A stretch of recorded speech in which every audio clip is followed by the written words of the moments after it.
La Primera Guerra Mundial comienza el 28 de julio de 1914. El conflicto termina 4 años después, el 11 de noviembre de 1918, con la victoria de la Triple Entente. ¿Pero cómo se llega a tal enfrentamiento? Para entender el origen de este conflicto internacional, tenemos que ahondar en sus causas económicas, imperialismo, nacionalismo, alianzas militares y producción de armamento. El desarrollo de la Segunda Revolución Industrial, producida a finales del siglo XIX y principios del XX, cambió el panorama económico mundial. La aparición de nuevos sectores productivos, el uso de nuevas fuentes de energía o la creciente globalización económica permitieron el surgimiento de nuevas potencias industriales. Estos países competían con las potencias ya existentes, Gran Bretaña, Alemania y Francia.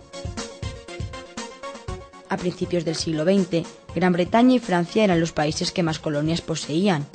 Alemania se convierte en una gran potencia económica, pero su poder imperialista era mucho menor, por lo que pretende conquistar nuevos países. Francia y Gran Bretaña intentan impedir esta estrategia. El nacimiento de nuevas potencias mundiales, como Estados Unidos y Japón, complica la situación internacional, ya que estos países tienen sus propios planes de colonización. Entre 1904 y 1911 se produjeron 2 incidentes importantes que influyeron en el comienzo de la Gran Guerra.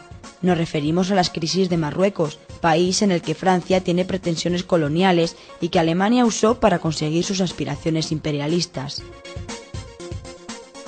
Durante el siglo XIX y principios del XX se produjeron importantes cambios en el mapa político internacional, propiciados por ideologías nacionalistas y llevados a cabo con carácter bélico. En ellos intervinieron otros países con intereses en tales regiones. En el siglo XIX, gracias a la reunificación de territorios, surgieron estados como Italia y Alemania. Otros se disgregaban, como el Imperio Otomano, y otros estados luchaban por recuperar regiones que les habían pertenecido. Esta compleja situación se vio agravada por el afán colonialista de las grandes potencias mundiales, lo que provocó alianzas militares y una gran urgencia en la producción de armamento. A finales del siglo XIX, Alemania es quien tiene la superioridad dentro de Europa. Bismarck, su canciller, pone en práctica una política de aislamiento a Francia. Su sucesor, Guillermo II, radicalizó esta política intentando rivalizar también con Gran Bretaña. Esta situación tensó aún más las relaciones entre las potencias mundiales, propició las alianzas político-militares. Las más importantes y rivales en la contienda fueron la Triple Alianza y la Triple Entente. La Triple Alianza fue promovida por Bismarck y se creó en 1882. La formaban Alemania, el Imperio Austrohúngaro e Italia.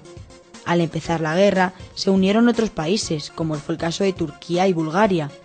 Italia acabó adhiriéndose al bando contrario por no cumplir los compromisos pactados, declarándose neutral al principio de la contienda. La Triple Entente se creó en 1907 y la formaban Gran Bretaña, Francia y Rusia. Más tarde se unió Serbia. Durante la guerra se incorporaron países como Japón, Bélgica, Italia, Rumanía, Portugal, Estados Unidos, Grecia o China. El 28 de julio de 1914, Austria declara la guerra a Serbia, lo que provoca la intervención de sus aliados en el conflicto. El ambiente de tensión que respiran las relaciones internacionales provoca que los estados aumentasen sus gastos militares y su producción armamentística, aprovechándose de las innovaciones tecnológicas de la Segunda Revolución Industrial. A esta época se la denomina como la paz armada. Se trata de un periodo en el que no hay conflicto bélico, pero en el que los países se preparan para uno.